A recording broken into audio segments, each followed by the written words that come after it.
Hello there, this is Cece Schatz, and you are listening to WGSN-DB Going Solo Network, and it's so great to have you.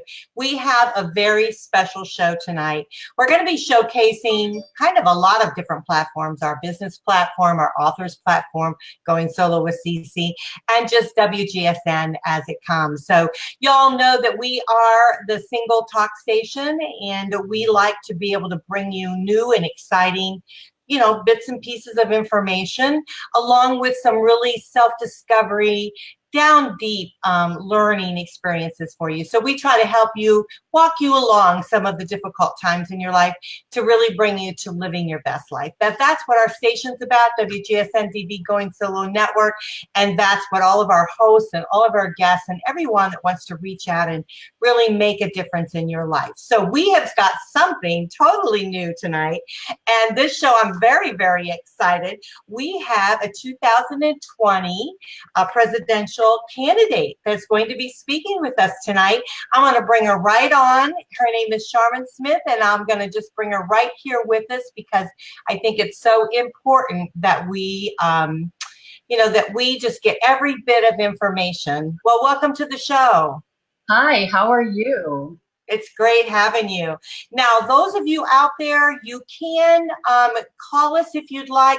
You can, let me just explain to you how this is going to work tonight if you want to do this. As long as you have Google Chrome, you can come right into our lobby and join us right here on this platform and talk to us in person if you'd like.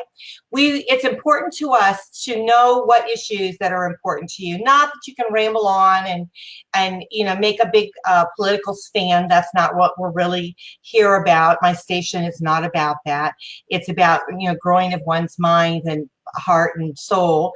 But what I'd like for you to do is kind of talk about some of the issues that are maybe current today so that we can really open our minds to looking at the issues in a more broad fashion. So again, you can come right on board with us, or you can call us and I'll post the phone number.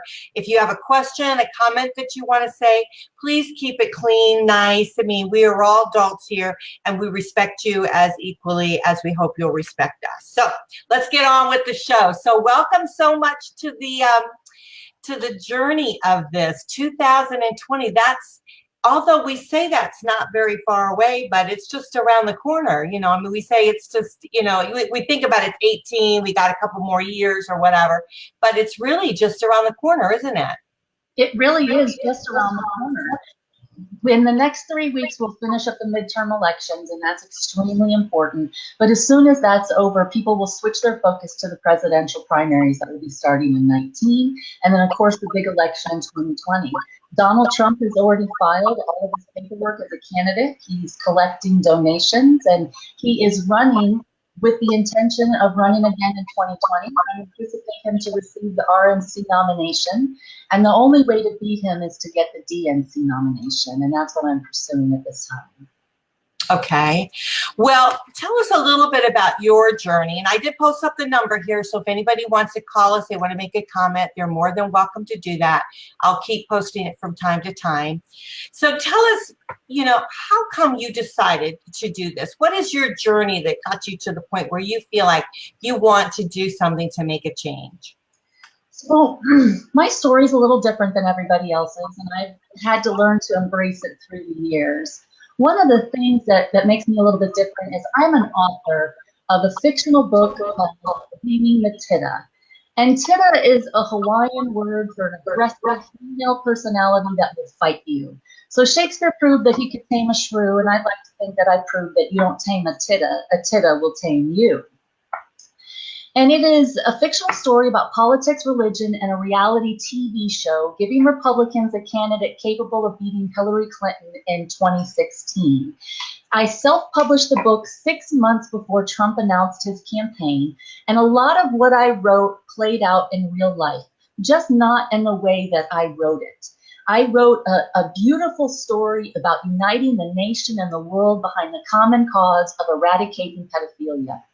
As an adult survivor of childhood sexual abuse, it is something that has plagued me greatly. And while as a kid, I dreamed about growing up and becoming president, After I was diagnosed with PTSD in 2008, I thought my dreams of politics were over because no one in this country would ever elect somebody with a diagnosed mental health condition.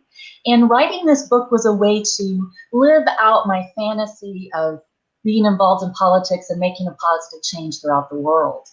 And so I self-published the book 6 months before Trump announced his campaign. And I have always had a reputation for knowing things I couldn't possibly know, but this book was 400 pages of proof. And my book is literally the solution to every problem that Trump has created, and it was extremely uncomfortable to watch it unfold. As topics that I picked in my book played out on the national stage, it was painful to see it twisted, and it was like watching my dream turn into a nightmare.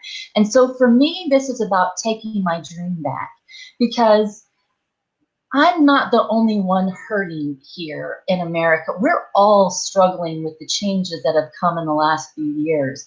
It's more personal for me in a different way, but I'm here with everybody suffering, and the only way we're going to make this better is if all of us pitch in. And even people like me who didn't think there was an opportunity for us, the normal rules don't apply anymore. And what I see is a society full of people who are struggling with the same issues that I've had the opportunity to attack head on.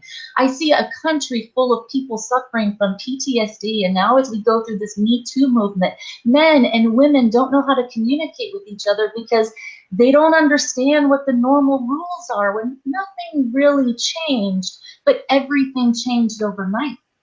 And as a survivor, I have had to embrace some painful truths. And I really feel like I have developed the coping skills and the techniques to help all of us through this together. We have to come together and heal as a nation, as men, as women, as people. We need to find a way to come together, regardless of party, whether it's a Democrat or a Republican. It's time to start voting on the person. And one of the things that Trump has really done a good job with is showing us who he is. And so I'm going to do my best to show you who I am. There are so many similarities between what actually happened and what I wrote in my book. It's a much better read post-election than it was pre-election. And if you're looking for an opportunity for an alternative election, I have 400 pages available for you right now on Amazon. It's on Kindle. You can get it for free through Kindle Unlimited. The book, again, is called Taming the Tida. Now, it is just a few years old. It started out to just be one book, and then it grew into a trilogy. And after Trump announced his campaign and so many things happened, I wasn't sure how to finish writing the book until this year. And I'm working with a screenwriter and a producer to turn the book into a script with the hopes of turning it into a movie. And there's a lot of things coming for me as I take this dream back. I was a mortgage professional. I worked in financial services for over 20 years. During the financial crisis of 2008, I was negotiating massive repurchase demands from Wall Street firms. I understand the numbers and the budget differently than any of the politicians that are currently elected. And quite frankly, the way some of the ones coming up behind them, they terrify me as well. As a mortgage professional, I know that the 2007 collapse was caused by mortgage-backed securities. And I love Hillary Clinton and I love Elizabeth Warren, but in 2016 they blamed that mortgage meltdown. They blamed the financial meltdown of 2008 on derivatives, and it was mortgage-backed securities. And when it happened, I thought, oh well, Hillary's in bed with Wall Street. That makes sense. But when Elizabeth Warren blamed it on derivatives, it broke my heart because I expected her to understand complex financial transactions better than that. And so for me, I love our country. As a bill collector, as a mortgage underwriter, as a Navy brat and spouse, I care about this country with every breath that is in me. I do not serve. My father was a company commander back in the time of If it was an issue with your sea bag, you didn't need it. But I have sacrificed for this country with every breath of my life since I have been born. I love our military. I love our country. And I refuse to believe that there is anything so wrong with it that it can't be corrected with a little common sense and compassion. And so I'm throwing my name in the ring. I'm diving in head first. I am going to put every ounce of my being into this until 2020. And as I look around, I constantly see things that are pushing me in the right direction. The Nike campaign, sacrifice everything as long as you believe in something. I get it. I feel it. Everything is a taunt for me. My name is Sharmin. And, you know, as a kid, I hated my name. Until you have a pretty name. You have a very pretty name. Well, until I was about 16 when it became a fantastic pickup line.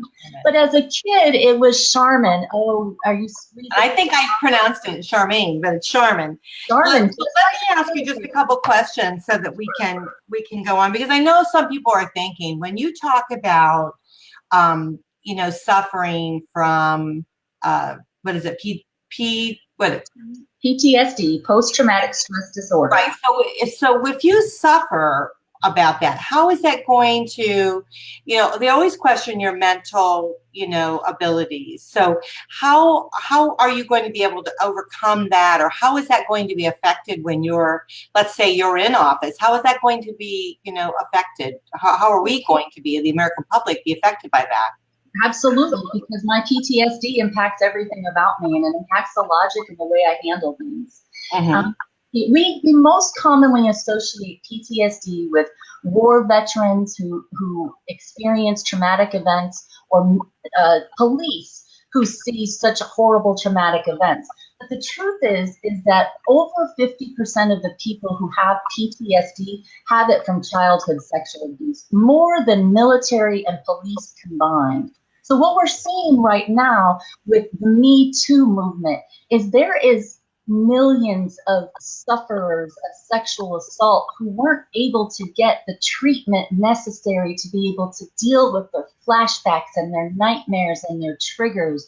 And for me, the last 10 years has been identifying them, understanding how they make me feel, figuring out ways to adapt and overcome them, and making sure that what I'm feeling in this moment is an emotion from this moment and not something that's overwhelming me from years ago that I never dealt with, because I've had this opportunity to deal with it and to develop healthy coping strategies. You know, there's a joke that what doesn't kill us makes us stronger, but it gives us some really unhealthy coping techniques. And we have a society full of people who are doing some really unhealthy coping techniques. Most of our drug addicts they're just trying to self-medicate. Most of our alcoholics, they're just trying to self-medicate.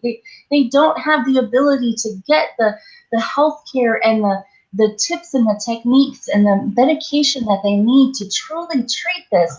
And so one of the things that you will get from me as a president is somebody who understands mental health and will make it a priority to make sure every person in this country, even people who aren't citizens, are going to have the opportunity not to allow their mental health to overwhelm them to the point that they're not safe. You know, the reality is that 95% of people with a mental health condition are nonviolent.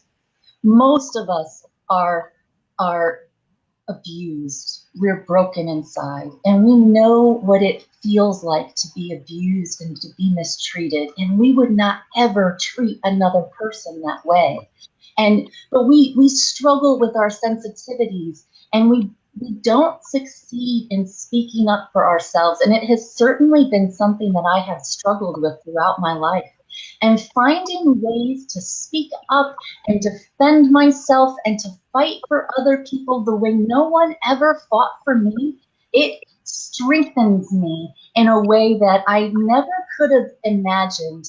All those years that I struggled with the flashbacks of the violence in my home as a kid, every time a noise happened or somebody raised their voice or folded clothes in a tone, I never imagined it would come as a benefit for me to be able to talk about domestic violence and what I survived and what I went through and help share the coping techniques that I've developed so that other people can know that there is another life on the other side of the misery. Yes, it is painful. And yes, it broke my heart in a way I never thought I would experience, but it has made me stronger. It has made me more aware of my weaknesses. Before my diagnosis, I was kind of a robot. I never cried. I could get really angry, but showing weakness and emotion, that wasn't something that I excelled at. Certainly expressing my feelings to millions of people would have never happened. And it is an evolution that has taken place within me. And watching Donald Trump do some of the things he does, we all have a negative inner voice. We all beat ourselves up. We're our own worst critic. But watching him is kind of motivating because I'm confident there's no way I would do some of the things that he would do. And maybe I don't know how I'll handle each situation until I'm in it. But he has certainly given a good example of what not to do. Absolutely. I can agree with you on that one. One thing that he did say as he was running for presidency and also afterwards is surrounding himself with good people. And of course, I think with any type of cabinet, you would certainly have to do that. You do that in business. You do it really at all walks of life, even in your own personal environment. You try to surround yourself with good, solid people that will help get you through when difficulties arise. So what I like so much is you have on your website all of the your campaign issues, which I thought was very important. You've laid them right out there, plain and so that everyone can see. Something I did notice though too is that when I was looking on your LinkedIn account, it didn't mention, it said School of Hard Knocks. Did you go to any type of, do you have a college degree or anything like that, or? I did not go to college. I graduated from high school in 1993. I went to high school in Idaho. Public school kid. I've lived all over the country as a military brat. I had two choices when I graduated from high school. I could go to college or I could go to work. And college wasn't an option for me. I couldn't afford it. And I rolled right out of high school into an office career and into something that led me into financial services. And I went to work in a time where having a high school diploma wasn't an insult. And it wasn't a requirement to get a college degree. And people valued you based off of your common sense and your work ethic and your ability to follow through critical thinking skills. And so I excelled, and I had the opportunity to excel based off of my work ethic and my personal intellect. As you can read and you can comprehend, pretty much anything is available to you. And I don't know if you remember the first year of The Apprentice, but I really do, because there was a whole bunch of people on there, and there was one guy on there with a high school diploma from Idaho, and everybody loved Troy. And right up until the very last episode, nobody anticipated him to be fired. Everybody expected him to win. And Trump fired him because he didn't have a college degree. And that summer, college tuition made a wide spike. And college prices had spiked ever since Trump fired Troy. And how he managed to get almost 70% of the voting population who doesn't have a college degree to vote for him has always frustrated me. I thought my Idaho high school education was going to take me all the way until Trump fired Troy. But what I see now is a bunch of kids with fancy college degrees without anywhere near as much experience as me that can't find a job. And I can go get one with a high school diploma because I have the experience. And there's something desperately wrong with the logic that we have millions of children now with beautiful, wonderful degrees that can't find a job.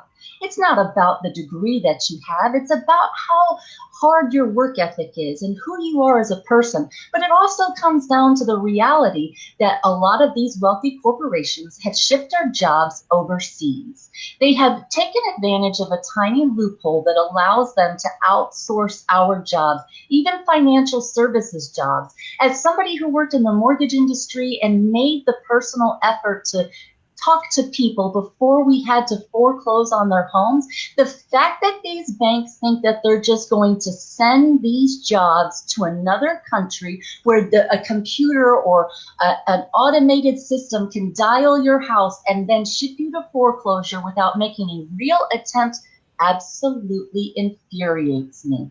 It was supposed to be that these low-paying jobs went overseas, but now they're sending all of our IT and financial services too? No. There is a way for us to close down the loopholes. And Trump is playing this terrible tariff game because he knows that it is an effective negotiation strategy. But the problem is he's just doing it for his benefit. You see, for decades, I've been hearing my fellow citizens say that they want a businessman to be elected president, and they want him to come in and run this country like a business. But this is what Americans are realizing right now, is that we don't want a businessman to come in and run America like a business for him or for his family. We want America to be run like a business for Americans, where we're the shareholders and we get a share of the market. And what they're doing right now it is typical owner mentality. They don't run their businesses. They hire people to run their businesses for them. They hire people like me to go get their money. And when they started referring to this most recent tax plan as a cash out on the American people, the mortgage debt collector in me just started salivating, because I know absolutely how to collect that debt from people who think they're going to cash out on us and dump and run. I know all about the deficiency judgments and everything. It's the American public who starts to wake up in 2019 to what it means to have a cash out on your taxes done. And as they start to wake up and become furious, I want them to know they need a bill collector that understands the game. And not only do I understand it, I wrote the policies and procedures for some of the companies because they didn't know what to do. And I know how to fix this for my citizens, for my country, for my friends, and for my family. And I just want a chance. I know not everybody wants to be president. The desire to bubble up doesn't bubble up in everyone. It doesn't happen. Not everybody wants to be president. Most people can look at this job and realize I'll complain. I don't want to be president. No way.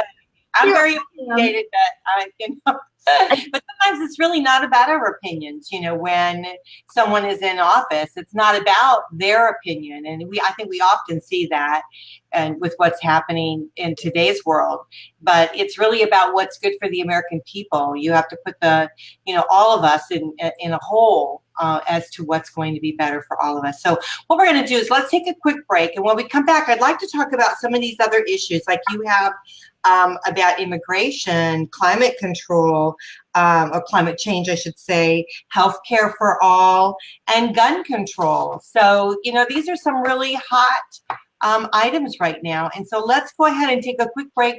And when we come back, we'll talk a little bit more about that, okay? Wonderful. All right, so just hold on then. Well, you guys are listening to WGSN-DB Going Solo Network. We are the singles talk station, and we're very excited tonight because we have a totally different special show on. I'm Cece Schatz, and so we're going to take a quick break, and when we come back, we're going to talk about some of these other issues that are really, I think something that all of us Americans want to know more about, and so I'm excited to hear about it. So we'll be right back, so hang on tight.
Ensure that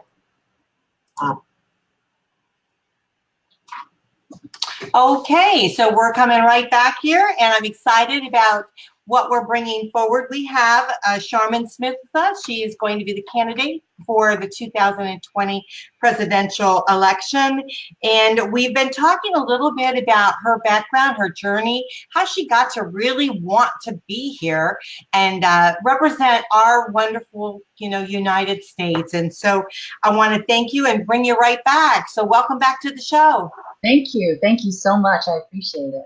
It is great having you. Well, we've talked about some issues already. We've talked a little bit about your background, your wonderful book that you've written that we're hoping that's going to come into a movie, and that would be really nice for us to be able to see it on the big screen.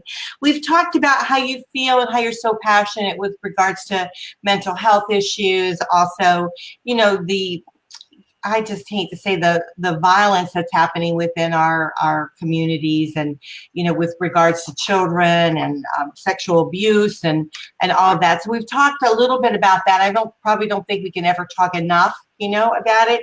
We need to be very verbal and right out there with all of that, trying to get it to stop. Make sure that those that are harming our women and our men and our children, we need to make sure that they just know that we're just going to deal with it. I mean, it's just not going to happen. We've got to do something with regards to making this a safe world for all of our citizens here. So I really applaud you for stepping forward and talking about your past and what you've experienced, how it has shaped you to be the person that you are today, and the changes that you want to make to help people along the way who've experienced such difficulties, such hardships, such turmoil. It just devastates their lives. But you want to uplift them. You want to support them as individuals, as U.S. individuals in our society, and you want to make a change. So I commend you so much for that, and I appreciate it as being a woman, mother, and all of that. So let's talk about some of these other issues which are so important to us, and we won't spend a lot of time on each one because you have a wonderful website which is the same as your name, and I'll put it up. So .com, you can see that, but I'll share it with everyone so they can have it and they can see that. Let me just do that real quick here. So that way they can go right to there, and there's her website. You can just look on it. All of the issues are right there, typed right out for you so that you can see it plain as day. Nothing's ever hidden, which is totally awesome.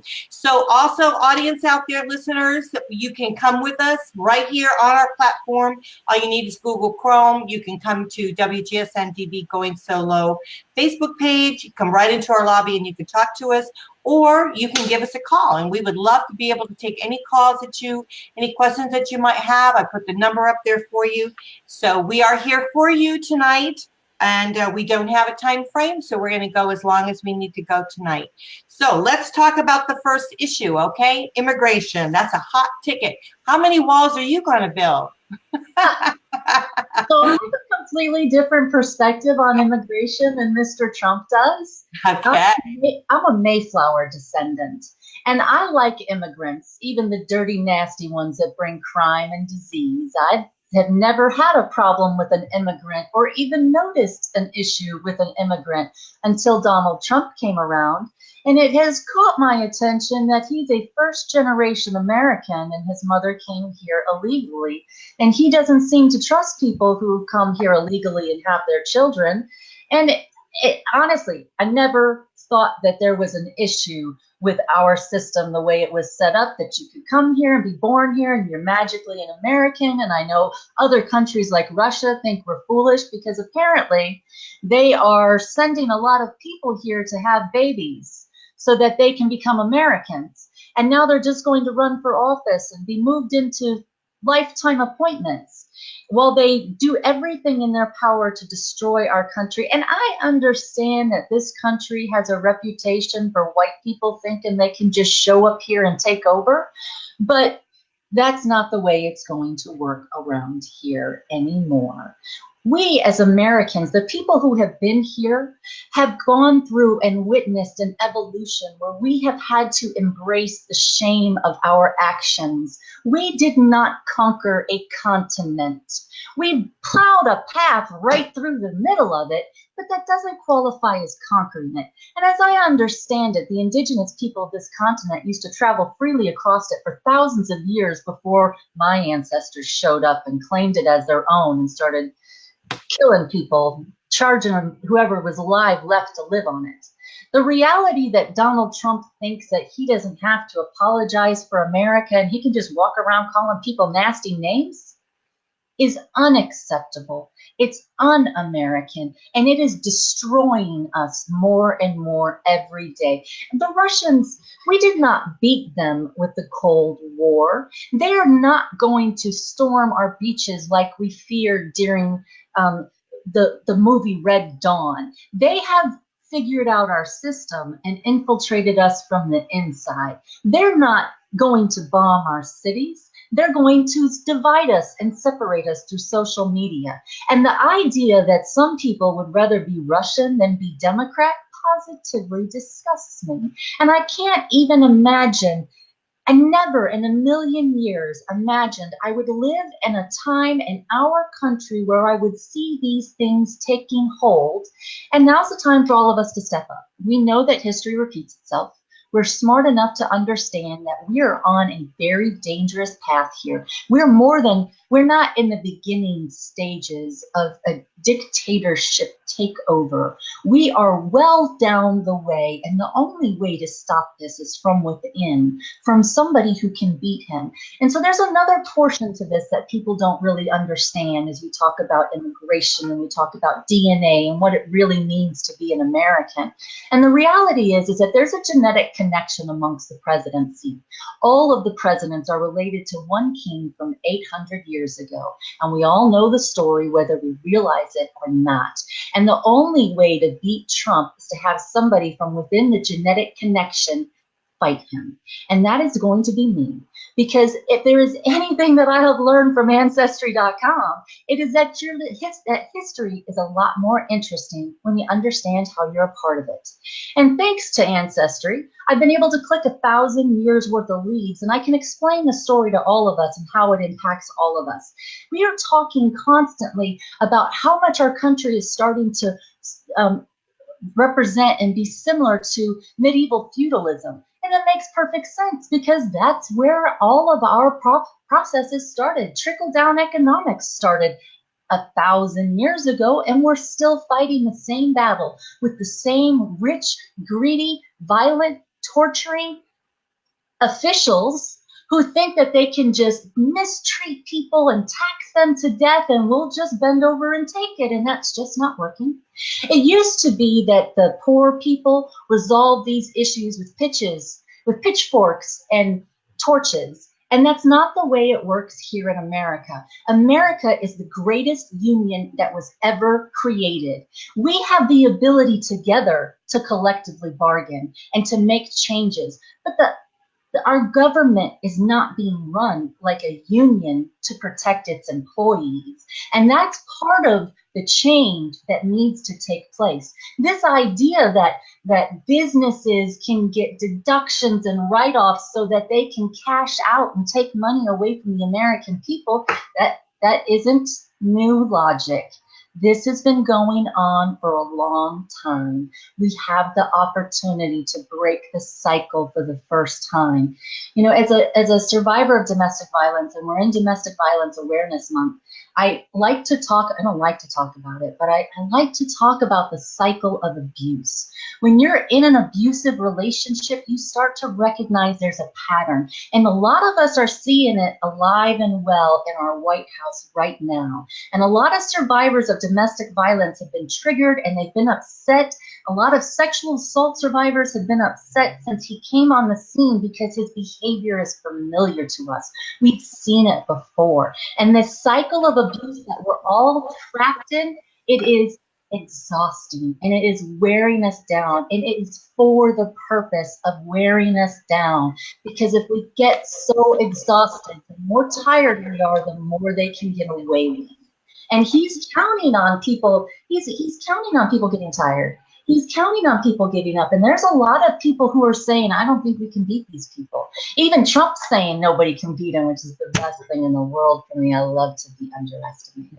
I love the look on someone's face when they see what it is that I'm capable of. And I know beyond a shadow of a doubt that I know exactly how to beat Trump. And this is a bigger... Tell us a little bit about your issue on climate change. Tell us how you feel about that. So I have a different perspective on climate change. I do believe that a lot of our problems are man-made, and I do believe that's something that needs to be taken into consideration. We've cut down 50% of our trees in the last 30 years. We don't fully understand the impact that the lack of oxygen in our environment has on us as humans, on our mood, on our ability to manage stresses and triggers and things being too hot. We have a big issue that we have to address, which we could do through the mass planting of hemp and a massive decarbonization effort.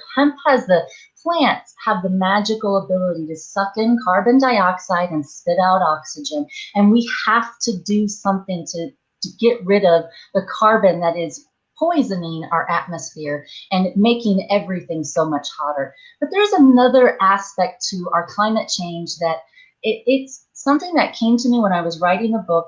And the things that happened in the book that were similar, they no longer scare me. What scares me now is what I wrote that hasn't happened yet.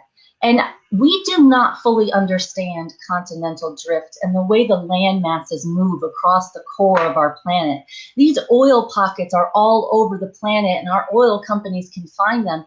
But I used a classic car in my book to explain climate change because I feel like when we get the gearheads involved, we'll be able to make a difference. And if you think of the planet as an engine with pistons and oil and moving parts, you don't ever want to take the oil out of your dream car. The engine won't run right. And the oil is in our planet in these friction spots for a reason, because as the land moves, it is necessary for the shifts.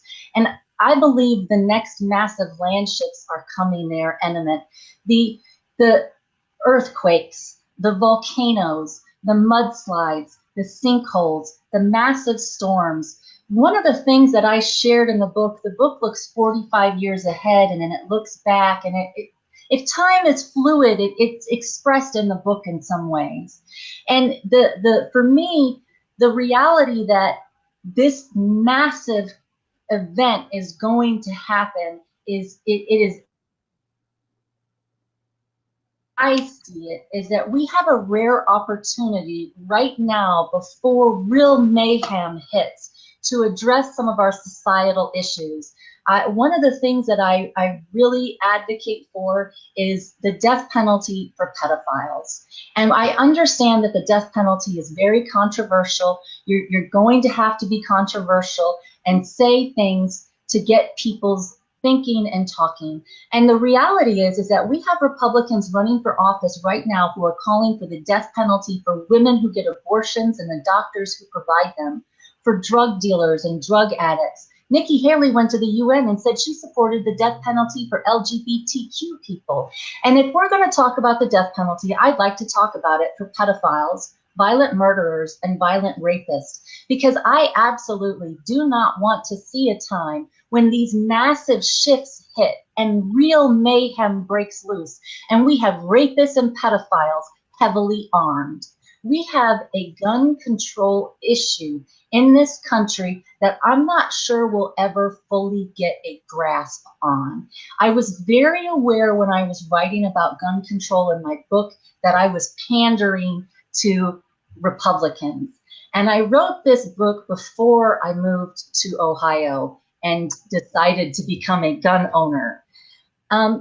The reality is not everybody should be a gun owner, and I'm at the top of that list. As somebody who has a mental health issue, I don't want a gun. I don't need to be around a gun.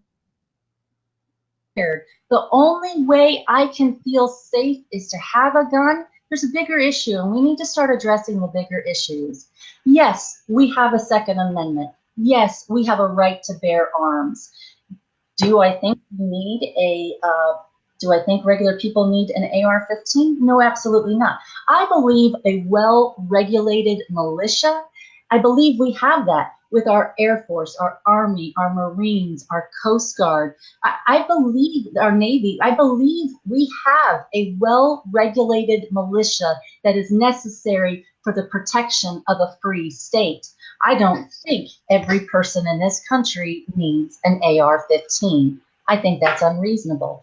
I've been an irresponsible kid with a gun. I have been on the other end of a gun when my first marriage ended because my ex-husband pointed it and cocked it at me and told me I'd never see my daughter again and to think about it. And what we don't acknowledge as we address these mass shootings at schools and movie theaters and concerts, over 50% of the gun deaths in our country are directly connected to domestic violence. And it comes about as people are trying to leave a relationship. Over 50% of our gun deaths are because somebody took until death do us part too literally. We have to reevaluate our priorities and rediscuss the way we handle things. The idea that anybody can just get a gun, even if they have a mental health issue, not okay. The idea that somebody that's on a no-fly list can get a gun, not okay. The idea that somebody can just print a plastic gun, not okay. We need to have a conversation about it. These kids from Parkland, that shooting hit me so much harder than the other ones did. And I know that's wrong. And I know the reason it hit me so wrong is because the first person I saw report it was Occupy Democrats. And they said there was a shooting outside of Tampa. And my daughter was teaching in Tampa at the time. And I called her and no answer. And I texted her and no answer. And I logged into her Find My iPhone app so that I could track her because I'm that kind of mom. And the phone didn't move at all, and I was terrified for a good hour until she contacted me and let me know that she was safe. But this event with these children, enough is enough. That young man was trained in his school. We do not need the NRA sponsoring schools to teach children how to shoot AR-15s and then having them come back to the same school. All of our children are terrified. You and I grew up in a time where we could go to school with guns in the back of our truck. That's just the way it was in Idaho where I grew up. Everybody had a gun in their truck and nobody was worried about being shot. Times have changed and we can't quantify the impact that the lack of oxygen has on each individual person and their ability to manage their emotions. We have to look at the big picture, the holistic picture, all of it. We can't just do one thing. We can't just ban bump stocks. What does that do? It makes no sense. And the solution isn't putting guns into the hands of our teachers. We can't figure out what teachers are having inappropriate sexual relations with their students. We don't need to put guns in any of their hands. We have to find a different way to resolve it. And we're too quick just to solve stuff by shooting people here in America. There's entirely too much shooting going on. This isn't the wild, wild west. Oh, I agree with you there. I do. We don't need to resolve our problem. I know exactly how you felt. There was a shooting in Fort Lauderdale, and my heart just stopped beating, I think, until I found out. And it's just the most horrendous feeling, because you think about your child and you want them to be safe, and then you feel so guilty when you realize that it wasn't their school, and then it was somebody else. And then you're like, oh my gosh, how could I think, I could think like that. But in today's world, it's just kind of what's going on. And it's just really horrible. So let's talk about something that's true and dear to my heart, and that's healthcare. I have struggled, being an American, to have healthcare. And, I've been my work history is basically working with my husband in his business. Of course, I didn't have health care because I was, a stay-at-home mom, but I was really helping him with his business. But so then, as I'm going into the work field, now that being divorced all these years and going into the work field, I'm working with smaller companies that don't offer healthcare, don't offer enough money to pay for healthcare. So what are we to do? I mean, there are good people out there that need healthcare. They're telling us that Social Security isn't going to, well, it doesn't. You can't live on Social Security. But they're saying to us, okay, well, you need to wait till you're in your 70s to get it. But then you don't get any kind of healthcare until you're like 65. So by the time you get healthcare, you have ailments that have depleted your body system or whatever, which now you're, instead of taking care of yourself so that you can live longer, so you can be healthier, you don't have health care in order to do that. So how are you going to fix this for people? So for me, I really appreciated Obama's attempt to create the ACA. I understood what he was trying to do, but I don't like to recreate the wheel. I don't think that it makes sense. So for me, I had to take a look at healthcare, right? And it was so confusing, right?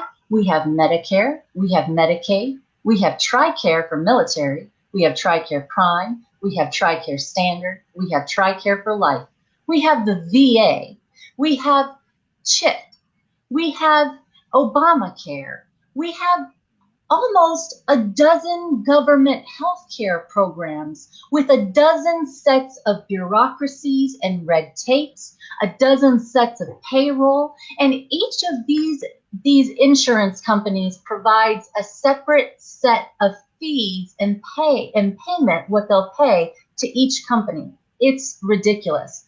For example, I have PTSD, and I received Social Security disability for my PTSD. I stopped working in 2011. I pursued Social Security in 2013.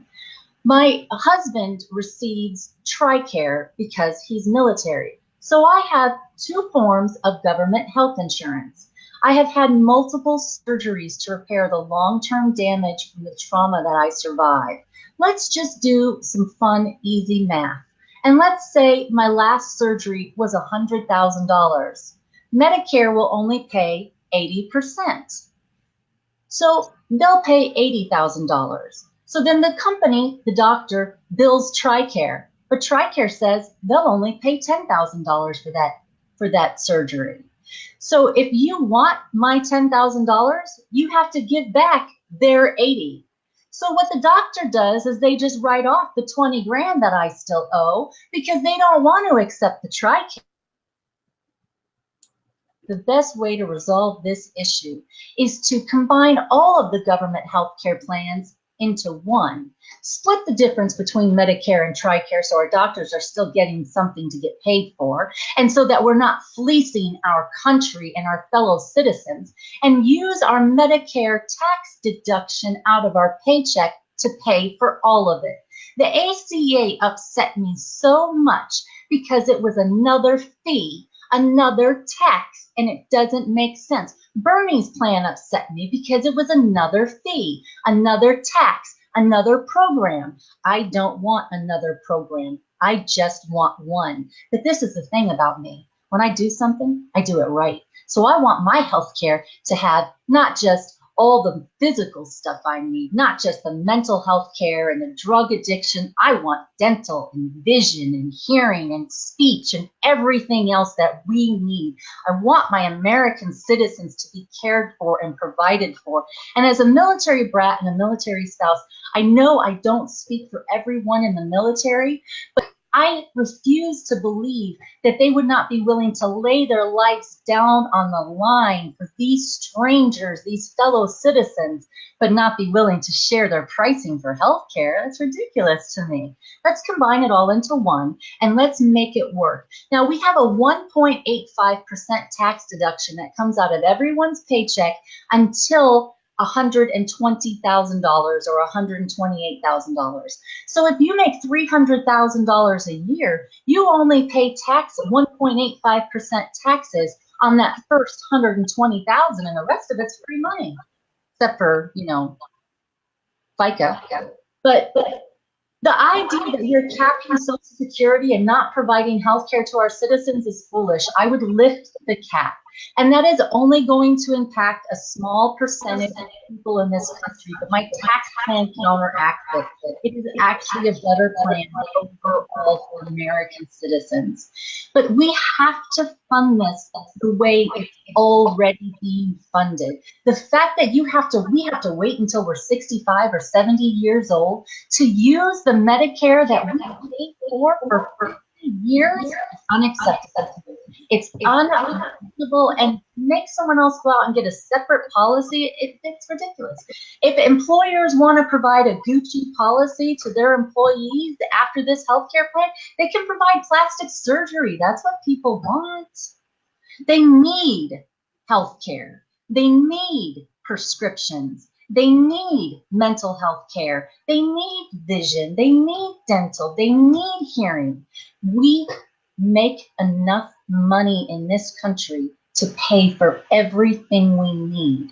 But we gotta stop letting these businessmen manipulate the numbers so that they make the most money off of us as possible. We have to run the system so it's tight and it's frugal. As a military wife and a spouse, I have had to do the budget in the days before direct deposit and the days of direct deposit. I know what it means to live paycheck to paycheck. I've been an enlisted spouse and a commissioned spouse, and I'm a retired spouse. When I was 24, I was a homeless single mother. Donald Trump doesn't want a poor person to handle any of the budget. He just wants a rich person to do it. But I don't want a rich person to do it because they don't understand what it means to pinch a penny into a copper wire just so they can eat. They don't understand what it means to actually run a budget and make things work, because rich people, whenever they need more money, they just go get more money. They don't even balance their checkbooks. They don't know exactly how much money they have. They don't know exactly where it goes every second. How else did our federal government manage to lose $21 trillion? Now, I love our military, but the idea that the military-industrial complex is over 50% of our budget and they've lost $21 trillion? No, not on my watch. That's completely unaccepectable. The math doesn't make sense. And the thing about maybe they need a woman. So I like to say that it's time to put a lock on the wallet and put it in mommy's purse, because guys, they don't get it. It is time to break it down to a way that makes sense. And I've been reading up on modern monetary theory, which is so fascinating to me that most people don't understand it. And because I had already made the decision that as a mortgage underwriter, I was just going to look at it from a perspective of a budget and what we need and how we split it all out. And as I started to learn more about modern monetary theory, I realized I was absolutely on track with my logic. We need to have some debt. There's healthy debt. We need to be able to pay our bills, but we have to budget it properly. You know, when you're looking at the debt to income ratio for a mortgage, the biggest debt someone can have is their house. and they don't want it to be more than 29% of your total income.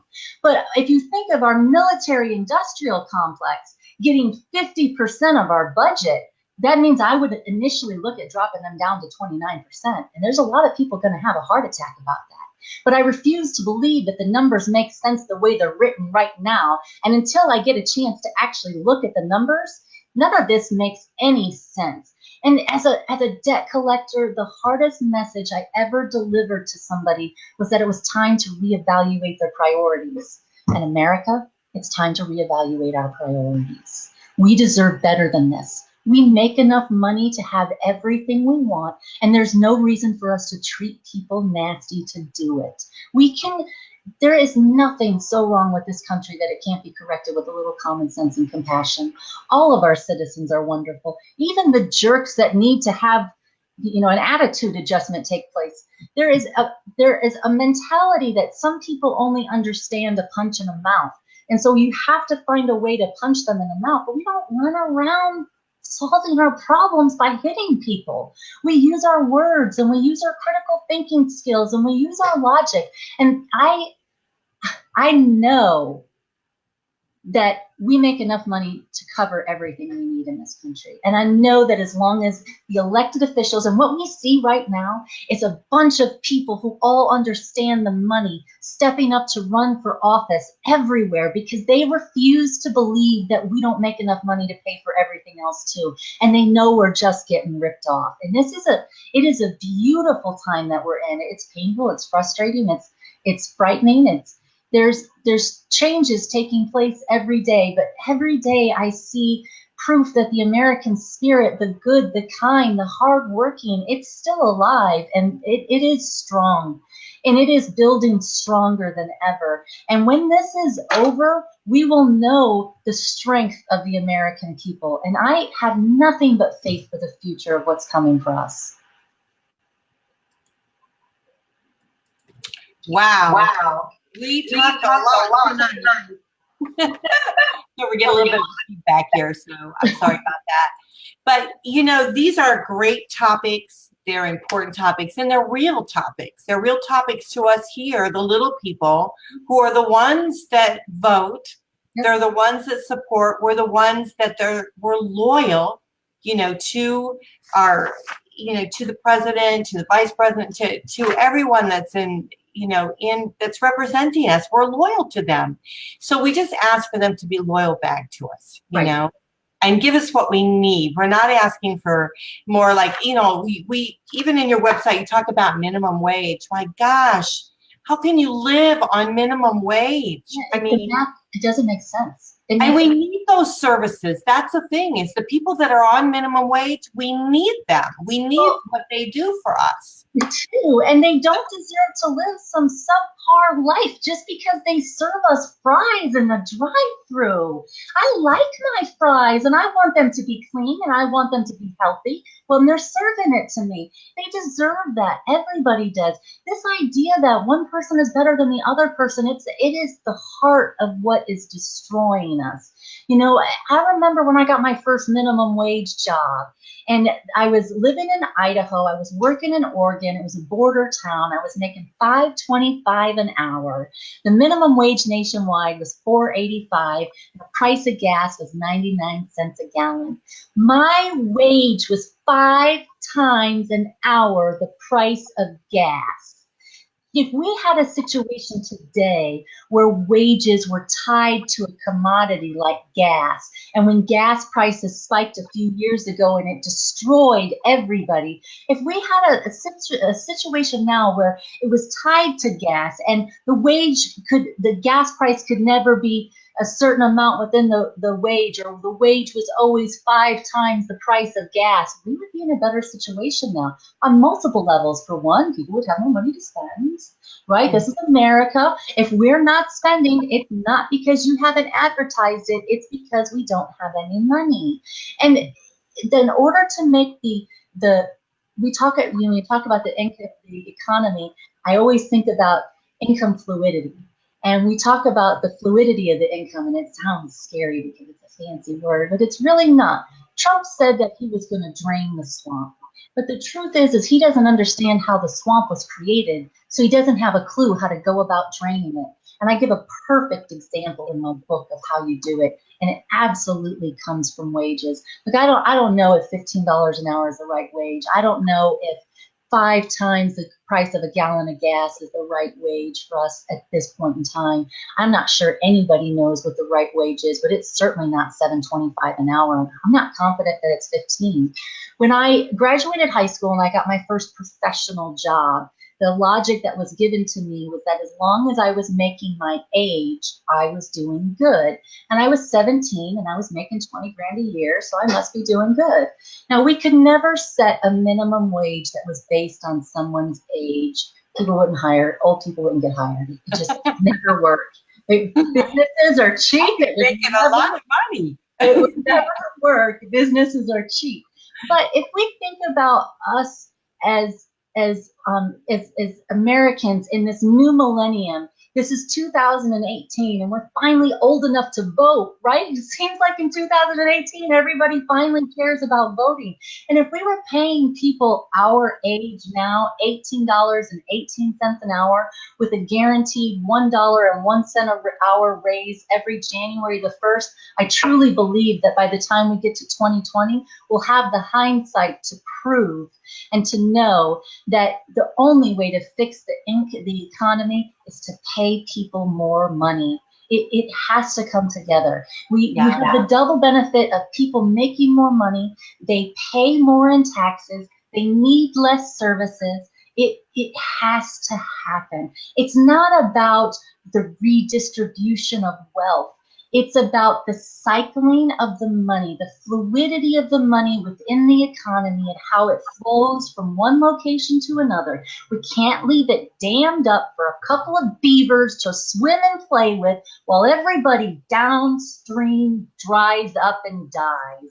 And that's what we have right now. We got to start poking holes in the dam, and we got to start flooding money back downstream, because we are literally pricing people out of living. I think it's a mind shift actually that we need to do. And I'll share with you a story. When I was younger and I was working at a law firm quite some time ago, and so it was time for my raise, right? And he hadn't said anything, and I'm thinking, okay, what's going to happen here?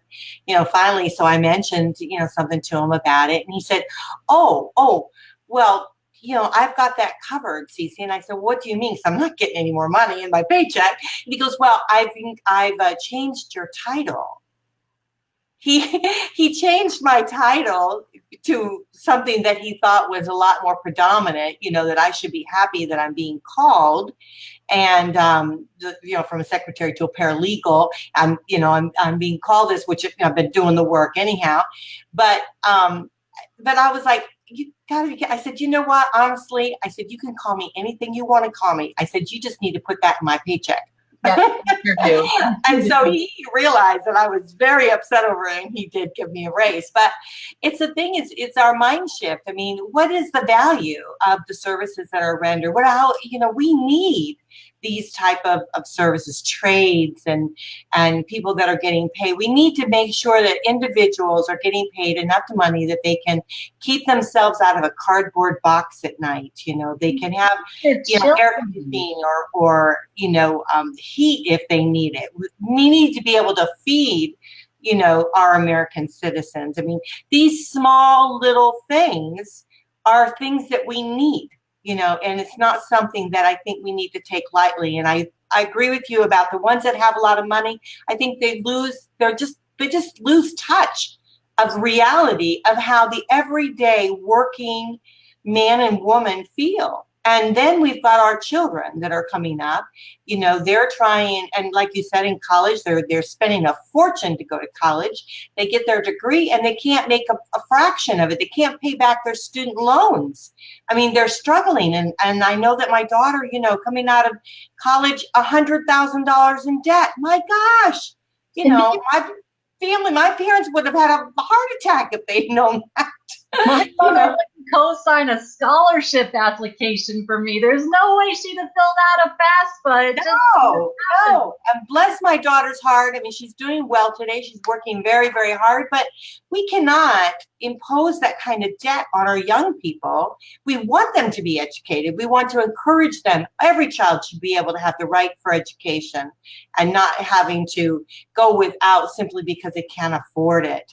Because that benefits all of us as United citizens. The smarter we can make our young people, the more adapt we can make them to care for us. My gosh, what are we thinking? You know, it's just, so I look at this and I'm thinking to myself, we need common sense in our office today. We need that. Sure, maybe we need, business people. We might need that, but we need someone to lead us that has friggin' common sense that say, hold it, stop the bus. This doesn't make sense. Our American people need health care. They need to be able to make enough money to survive. And we are, we live in a wonderful land. I've traveled outside of our country. I know what poverty looks like. I've seen it in our streets and I've seen it in homes elsewhere. And we should not. We need to embrace each other, and the violence that's going on. Sometimes I wonder if that's just a wake-up call for us to be able to, we can't get attention anywhere else, so we've got to do something so drastic to be able to get attention. And that's just not, I know there's a lot of things about it, and I'm not a real big politics kind of person. I'm an individual person, and I know what people, how they suffer, what they go through. I deal a lot with people traveling through divorce, the devastation of families, their finances. I've felt it. I know it. I've lived through it. And so I know what it's like to be on the other end of just not knowing what you're going to do. So we turn to the ones, our leaders. We look up to them, and we want someone that's got common sense, that's got our back. We do. And so I want to thank you so much for sharing with us tonight. Just a fraction, I know it's a fraction of what you want to do to make America great. And what I want to throw up every time I hear that, make America great again. What the heck? We are. Yes. Listen, I can put a positive spin on anything, and let me prove it.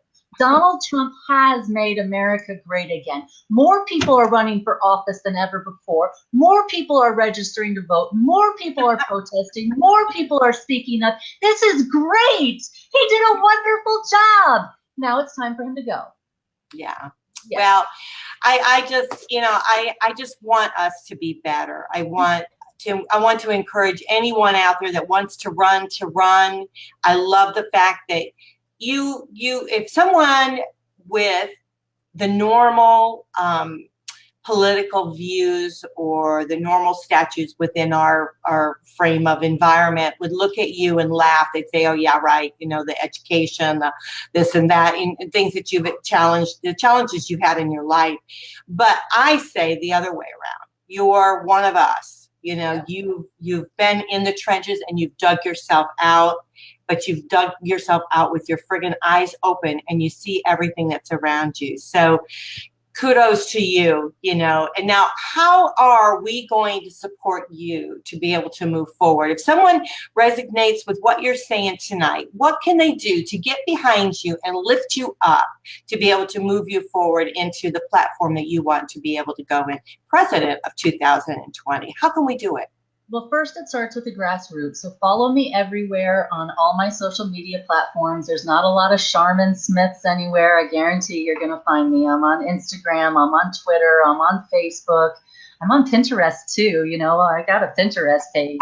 I've been interested in. You're big, girl. I have a webpage, sharminsmith.com. I'm not asking for donations until after the midterms are over. I want people to fund their candidates. Right now, all of this is coming out of my pocket. I can't do it forever. I absolutely can't fund this whole campaign on my own. I'm going to have to ask for donations. I didn't check my bank account before I checked this dream. I just went with it and figured if it was meant to be, the money would come. I am going to need donations. That is going to happen. But right now, I'm more interested in volunteers. Your time is more valuable to me than your money, right? I need people to share the news, to share videos, to share music, some of the radio and the interviews that I do. And I need to get my voice out there. I need to get my name out there, and people are going to laugh at me, and that's okay. My name is Sharmin, just like the toilet paper, only with an S. I'm smarter, I'm stronger, I smell better than the TP, and I will clean up DC. We don't need just any old TP in DC. We need Sharmin. And I think we need to laugh again. And I think we need to joke around with each other again. And, one of the things that Trump has ruined for us is that we used to be able to commiserate with each other over our mutual disgust of our elected officials. And we could joke and tease, and Trump has ruined that because he can dish it out, but he can't take it. And if there's anything I know about this process and what's going to come out, people are going to be laughing and joking and making fun of me and making fun of my name. That's okay. I've heard it all before. There's nothing I haven't heard. I got a great comeback line for every joke I ever heard. You don't keep a name like this without developing a sense of humor about it. And right now, it is the perfect way to beat Trump because he can't stand to be laughed at, and people are laughing at him because he's a moron. And meanwhile, the really intelligent people can find ways to make you laugh with them. And we can do this. There's nothing so wrong with America that it can't be corrected with a little common sense and compassion. We can laugh together. We can talk together. We can have conversations. And that's how it gets started. And Sharmin's an easy thing to talk about. You've heard the name before. It's a little weird. It's a little different. She's kind of funny. She's not afraid of the death penalty. She likes immigrants. She understands money. I was a homeless single mom. I own a mansion. It's got a fantastic story that connects to this campaign and into politics. There's so much good stuff to read. Buy a copy of my book. It is really a so much better read post-election than it was pre-election. And I'm looking forward to the movie. Yeah. I think it would be great. Yeah. It's so exciting because the producer, when they read it, they were really challenged because it's one book, but it's 5 movies. And so when they dove in, I was like, yes, this is going to happen. You know, and it really is going to come together. We're going to heal as a nation. We can overcome whatever it is that comes at us as long as we do it together. They want to divide us, and we are strong. We are great. America is amazing in our diversity. You touched on something about embracing each other.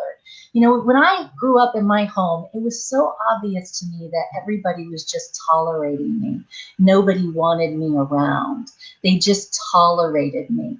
And I remember the first time I met people who embraced me for me and my sense of humor, and they liked me.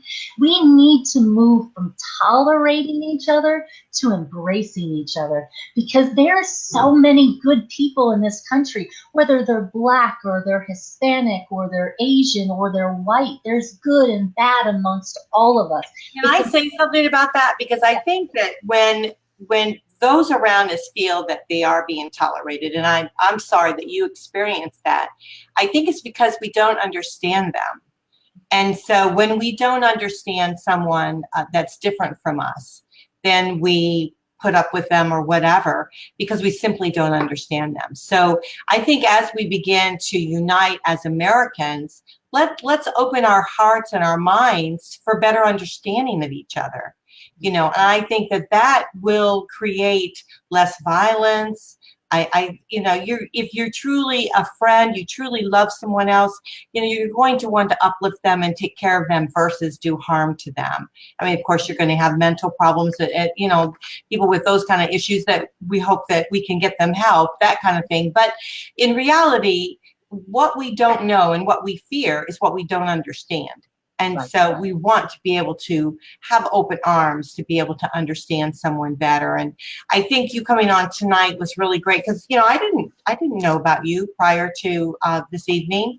And when you were gracious enough when I reached out to you to listen and say, sure, I'll come on board, I was just so touched and honored to have you. So I want to thank you so much for sharing with us here on this platform, because our platform is about understanding each other, is about helping and uplifting and paying it forward. And so you certainly have done that in your lifetime.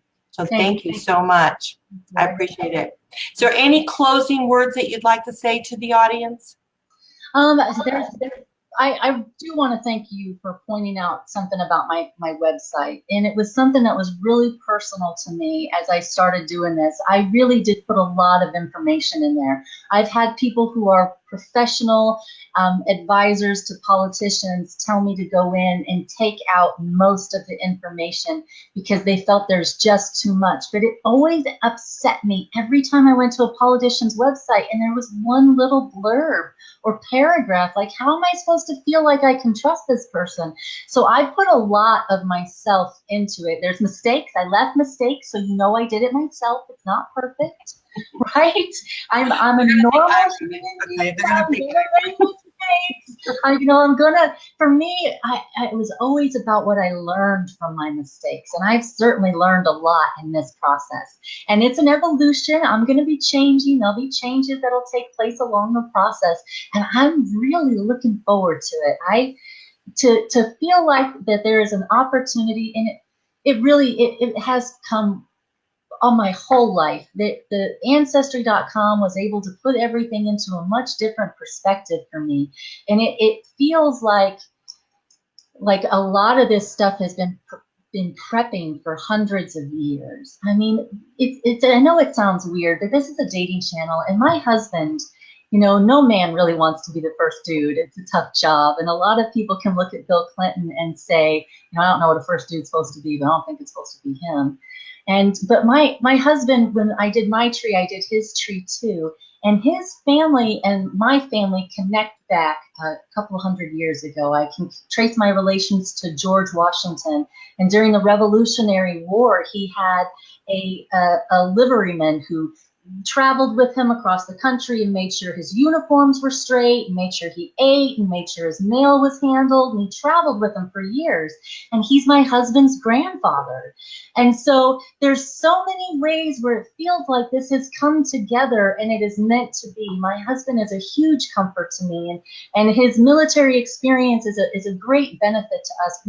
We appreciate our country and the service and the commitment that everybody here makes. And we love the rights that we have as American citizens. And we take this very important, it's very serious for us. Well, we're gonna laugh and joke a lot because we're comedians and we can tell jokes about just about anything, even if it's not right. But we promise we're gonna behave, we're gonna tell some jokes, we're gonna make some mistakes, but we enjoy each other's company. And we laugh, and that is something that a lot of people are missing out on. We're certainly missing, we're not seeing it in the relationship that's in the White House now. And it is definitely going to be, our dynamic as a military spouse and as a military family, because he was gone for so long. Our dynamic is a little different than other people's. And our relationship is a little bit different, but I think it's very normal for what people these days deal with. He doesn't help out around the house. It's his house. He cleans it too. He doesn't cook dinner tonight to give me a break. He likes to eat, and he's a better cook than I am, so he cooks dinner. We have a relationship. We have a partnership, and he's never sexier to me than when he's vacuuming or folding clothes. But when he's cracking a joke about something, it just warms my heart. And there are so many jokes he makes. I just can't wait for America to meet him, because you're going to love your first dude. That's very cool. It's really say a little bit about the relationship. So many people crave what they're seeing with regards to the royal family in England. And how many people gathered around to watch Harry, get married. And now we follow them, and what we love and we crave so much is that loving environment that they're all, portraying to us. I'm sure know they have ups and downs, and just like everybody else, but you don't see that in our our first family. You don't see that loving type of environment. And so, you know, again, it brings us back to how can you unite with someone if there's a cold exterior about them. And so, and I'm not putting any of them down or anything, but I think that we all feel that. And so we do want that warmth in our first family. We do want that. And I think as American out there, we kind of crave that. We want to look up to the people that represent our nation. We want to be able to look up to them. And I just think right now with a lot of things that are happening, I'm not saying that he's doing a good job, bad job, or anything like that, because I don't even want to go there with it. But I do feel that coming into 2020, we want change, and we want someone that we admire and that we look up to and that we know they have our backs. So especially for our kids. We have children that range from 20 to 13. And I can tell you it's a lot different raising teenagers today than it was 10 years ago.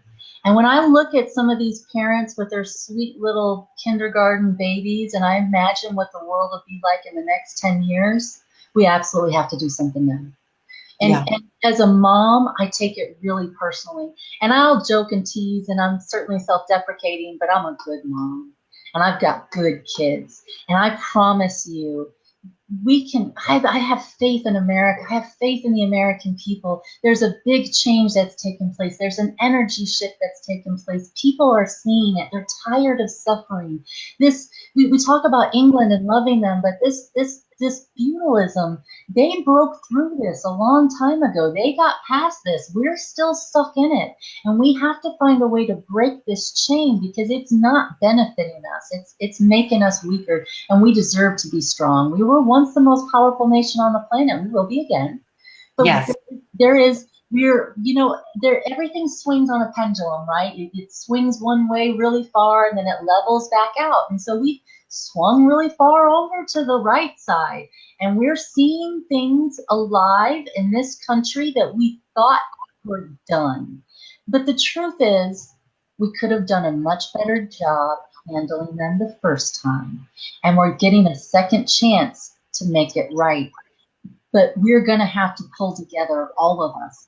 And we're going to have to work really hard together for the next couple of years. I mean, really forever. As long as we live, we're going to have to work hard. But the next 2 years are going to be a roller coaster. So I want everybody to lace up their shoes and take their vitamins, because he's counting on us getting weak. And we're just now getting stronger. And we're going to keep getting stronger. And it's going to keep getting better. And it's going to be okay. I really do believe it. That might be because I'm a Poke and I believe in manifest destiny, but hey, I believe in the manifest destiny and I'm a Pope, so I believe we can make this right. Yeah, I agree with you. Well, I want to thank you so much for being on our show tonight. It's wonderful having you, and I appreciate it so much, that you've shared with us, how you feel and what's going on in your life and all of that. So we really do appreciate it, and we want to get behind you. And so those out there that are listening, she said just follow her in all the platforms, social media platforms that she has right now. That would be the best way to support her. And then, when it's ready to give you contributions, of course, you're going to need those to be able to move up, because you're talking about running against some of the big hitters financially. Right. Yeah. And I did buy one of those $900 million Powerball or Mega Million tickets. But as I understand it, I'm going to need $1 billion to win this campaign. So Mega Millions isn't going to save me. It's just going to get me started. I know. It's unbelievable. And you know what? You sit and you think about that.